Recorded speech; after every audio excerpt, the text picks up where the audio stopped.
Mom sold our dad's house to buy her new husband a boat. Now she's begging me for a place to stay after he left. Behind our backs, Mom sold our dad's house to purchase a yacht for her unemployed new husband, who later left her for someone else. She spent all the money and now begs to live with me.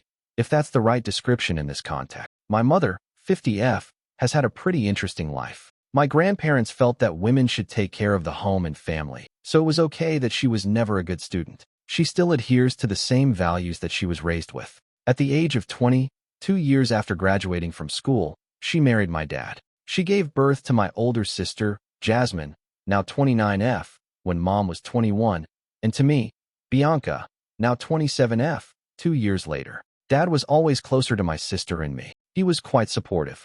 Although he didn't agree with Mom, he made it a point to always be there, enrolled us in a number of extracurricular activities, and pushed us to succeed academically. I enjoyed drawing, so Dad surrounded me with art tools. Dad also made sure my sister never missed a day of soccer practice, since he saw her potential there. My mother was tremendously annoyed by the fact that he was constantly there for us. She disapproved of our pastimes. She disliked that we were intellectually minded, and as a result of our nature and Dad's encouragement, she actually lost a lot of respect in her family. We were disliked by my maternal grandparents in particular. When Dad died when I was 11, everything changed. He died a few days after being hospitalized following an automobile accident. My mother suffered a severe financial and emotional setback as a result, and naturally, so did the rest of us. We were done financially, but I don't want to discuss the mental turmoil we endured since it is irrelevant. We didn't have enough insurance to pay for the thousands of dollars Dad's hospital stay had cost. My mother had no savings of her own because she was unemployed, and the majority of his savings were used to cover the bills. I recall that we had to sell a lot of our belongings. A few weeks following his passing, my sister stopped attending soccer practice. I sold my painting supplies, and we were assigned housework. I detested every aspect of my life's transformation, but since I was still relying on my mother, there was nothing I could do about it. My paternal grandparents helped out at that point. They lived 3 states away, so we didn't see each other very often. Consequently, we had never been close, but they were always kind to me when I did see them. My grandfather was startled, when he came to see us, to learn that Mom had sold my belongings to make ends meet. He offered to pay for our interests and pastimes, but my mother rejected the idea, claiming she needed the money to support us rather than defend our useless interests. She advised him to send money for power or groceries if he so desired. My grandfather became irritated and offered to cover the additional expenses if she worked to earn a living. She was in charge of making sure we survived, and he would only assist if she did her job. That's what happened when my mother said no. My mother was still receiving donations from family members and hadn't begun working at that time. Additionally, we had a lot of these handouts in some months and almost nothing in others. Our expenses were primarily covered by her parents because she sincerely believed that it was a man's job to provide. She flatly refused to find a job, claiming that the males in her family had a responsibility to support her. For several months this continued, and her parents felt sorry for her and us, and they took care of us. However, that money suddenly stopped being received on a regular basis. Due to Mom's extreme financial hardship, Jasmine and I had to work to supplement our income. We could be seen at a neighbor's house every weekend weeding their garden, strolling their dog, etc. Even though it was difficult, Mom didn't start working. When her parents finally had enough, they sat her down to have a conversation. They informed her that they could no longer provide for her and us, since they had made plans for how they would spend their retirement years and could no longer afford to care for us. Mom was really surprised by this, since she had thought that because Dad had passed away, her father should be responsible for looking after us because men provide. Given how my grandparents had brought her up, it was difficult to dispute such reasoning. However, they were now shifting their position. According to them, the husband's role was to support his wife, and if he passed away, the wife would have to take care of the children. My mom and her sister had been informed that all of their possessions would pass to their brother, so they were effectively cutting her off. There was a lot of crying and name-calling during the confrontation, but my grandparents refused to back down. My mother sought assistance from Auntie Janice, her sister. Auntie Janice loved us and was a wonderful woman, although they didn't spend much time with us. Her husband, a surgeon, was willing to assist. However, the amount of money we received from them was insufficient to sustain a family of 3. Mom then returned to my paternal grandparents. In exchange for my mom working, my grandfather was more than happy to assist. We couldn't have survived without their assistance, so she was forced to accept. Our lives had returned to normal after she secured a well-paying housekeeping position at a neighboring hotel. We were able to return to a comfortable lifestyle with the assistance of our grandfather and uncle. For the next 2 years, until I was 14 and my sister was 16, this arrangement persisted. At that point, our mother introduced us to Dan, her new lover. Dan was interested in marrying her. After just one glance at him, Jasmine and I felt repulsed. I'm not kidding when I say that he smelled and looked like a pig. It seemed like he hadn't taken a bath since high school. He had a lost expression on his face and smelled like cigarettes, as though he was unable to hear anything that was said to him. Needless to say, Jasmine and I harbored a deep hatred for him. In addition to our disapproval, regretfully, Mom professed to be deeply in love with him. Jasmine and I were pledged to silence, and they were married in a hush-hush ceremony. We had to keep Mom's second marriage a secret from Dad's side of the family. She was concerned that our grandparents would discontinue the monthly payments if they learned, and because it was a sizable sum, we truly couldn't have survived without it. Jasmine and I, therefore, said nothing when Mom married Dan. I'm not sure what was going through her mind, but I believe she believed that if she married and had a guy in her life, she wouldn't have to work any longer, and he would take care of everything. She quit her work and returned home a week after they were married, so I'm sure she assumed that. Dan's unemployment was the issue. It was a persistent one. He was only able to work for 2 months at a time, after which he would spend his time playing video games at home and only hunt for a new job when he became tired of them. This man didn't intend to support any of us, so all of Mom's dreams came crashing down. In order to get some spending money, Jasmine and I resumed working odd jobs for people. Therefore, my mother's sister's husband or my father's parents provided the majority of the family's income. To put it mildly, it was dysfunctional, and Jasmine and I were eager to go. We concentrated on school and our part-time jobs, avoiding contact with Mom and Dan. For the following 4 years, until I departed for college and stopped talking to Mom, this was the setup.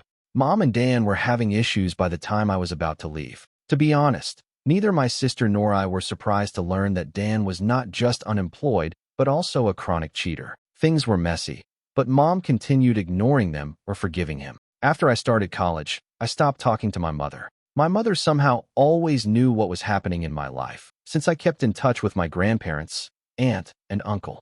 I found a respectable career after graduating from college at the age of 23. The issue was that my promotions and raises were little because I graduated just before COVID. Life kind of stopped for a while, because I was unable to save as much as I had hoped. The wonderful grandpa offered me some assistance, but I declined because I didn't want to burden him. Fortunately, I didn't lose my job, so I shouldn't be too upset. I received a significant pay increase and a promotion at work a few months ago. Since I had also saved money over the COVID years by living as cheaply as possible, this put me in a good position to purchase a modest home.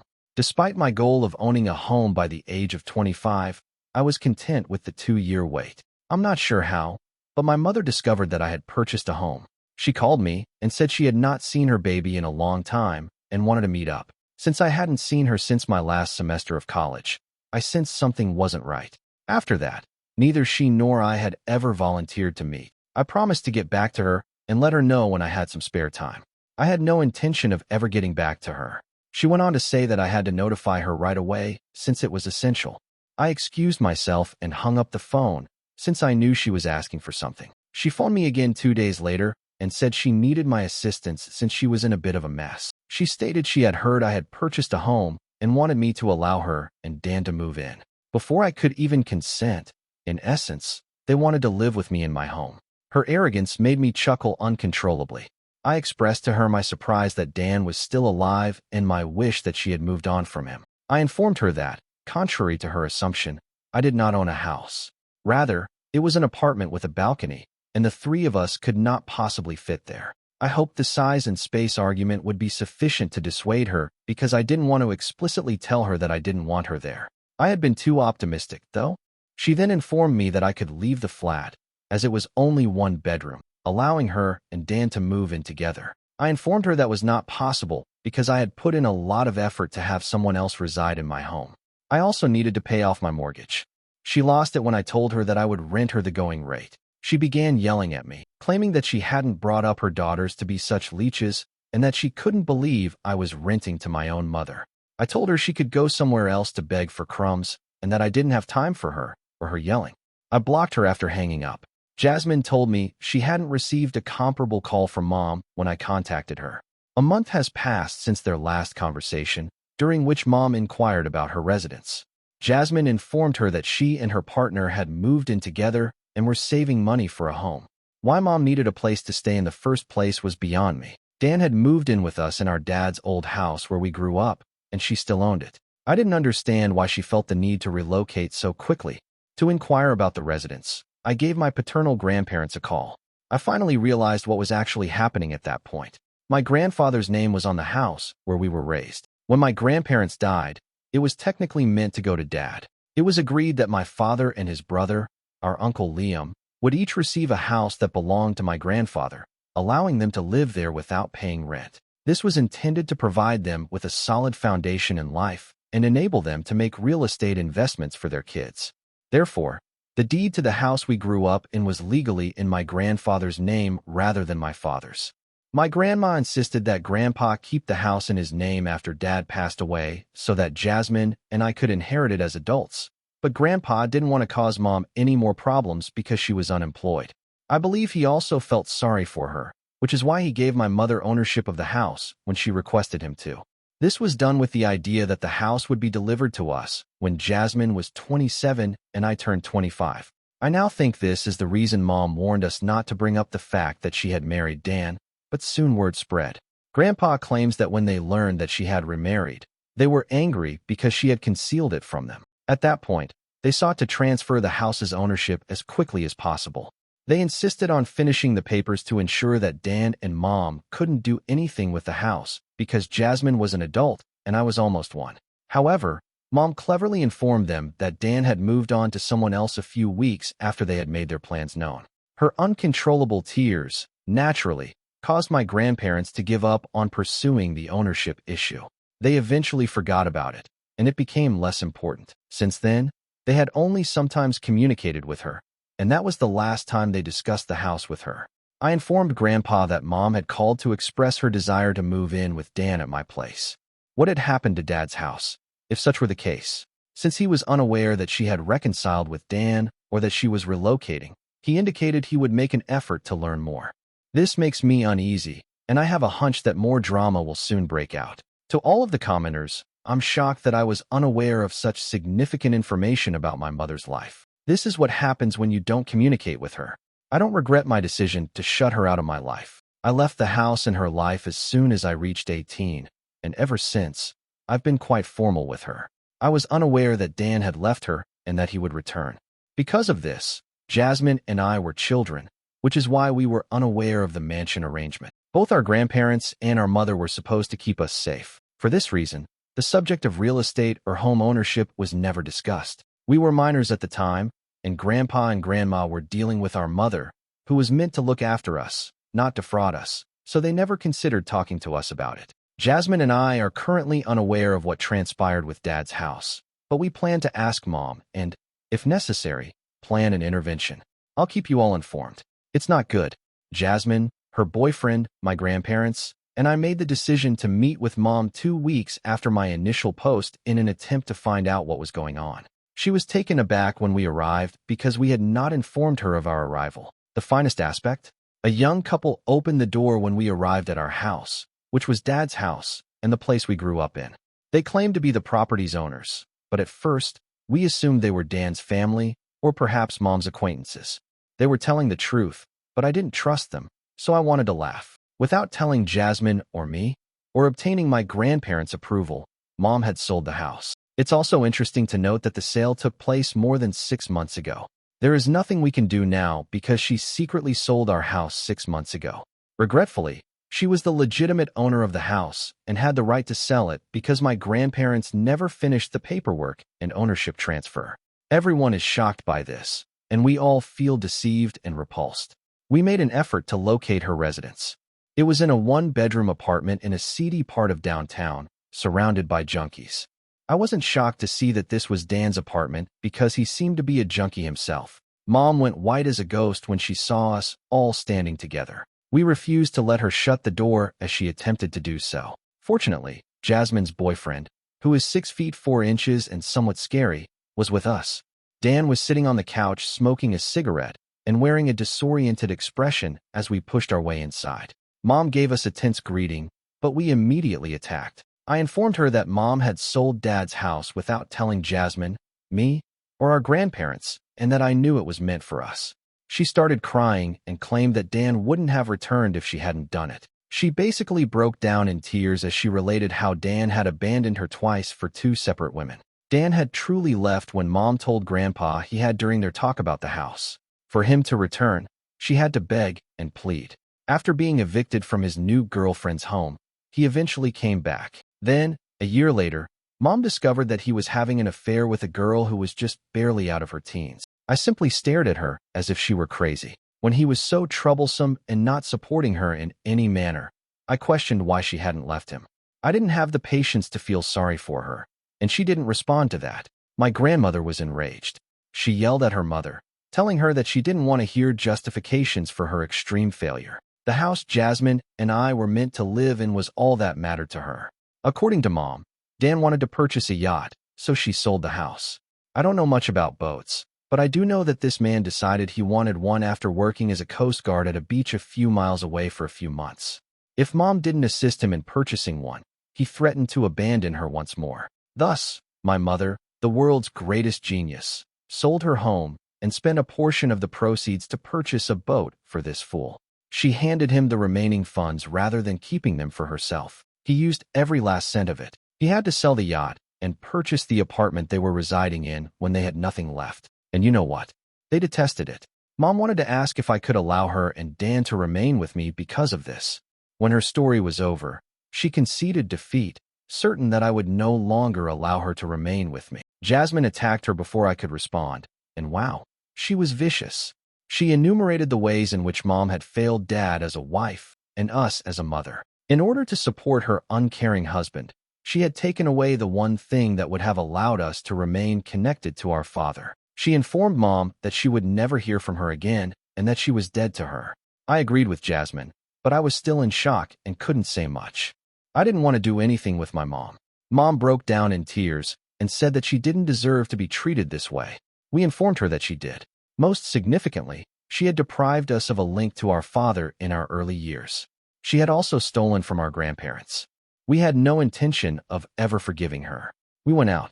She has since attempted to contact our grandparents and us, but none of us are able to get through to her. The money and property are permanently gone, and there is nothing we can do about the house.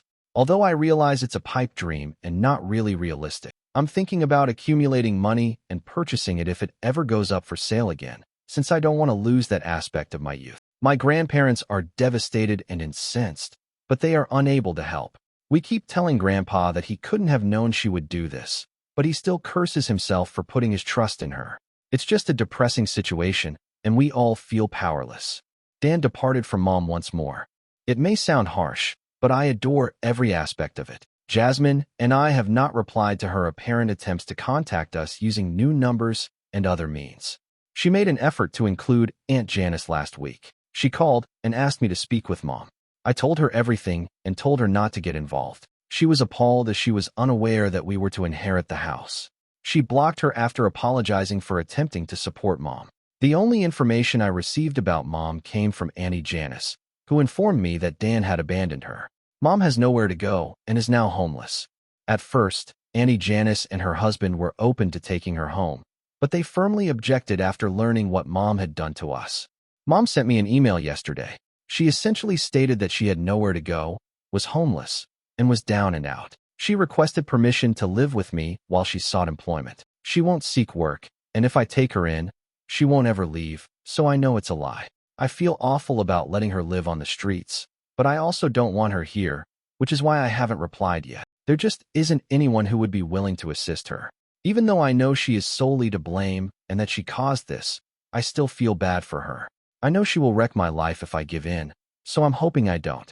Jasmine said she received something similar after I told her about Mom's email. She acknowledged that she was secretly tempted to assist her, but had not replied either, since we both know Mom's personality. Jasmine informed me she would back my choice, but that I should give it careful thought. She will take over and ruin any tranquility I may have if I allow her inside. Thankfully, after a lengthy conversation, Jasmine made sense to me. In the end, I answered Mom. I sent her a lengthy email informing her that I would never, ever assist her. I vented all of my feelings, including disdain, hatred, wrath, and betrayal. I don't know if she has replied because I flagged her email as spam. I sent her the contact information for a few women's shelters that might be able to assist her, but that's all I'll do. She no longer deserves our assistance because she has been financially and emotionally irresponsible throughout our lives. I have requested Auntie Janice to keep me out of her affairs because I have no idea what she will do. I don't require her life updates. She was the worst part of my childhood and is no longer my mother. I'm prepared to let her go. Thank you for watching. If you haven't subscribed yet, please do so and hit the notification bell to stay updated with more shocking real-life stories happening around you.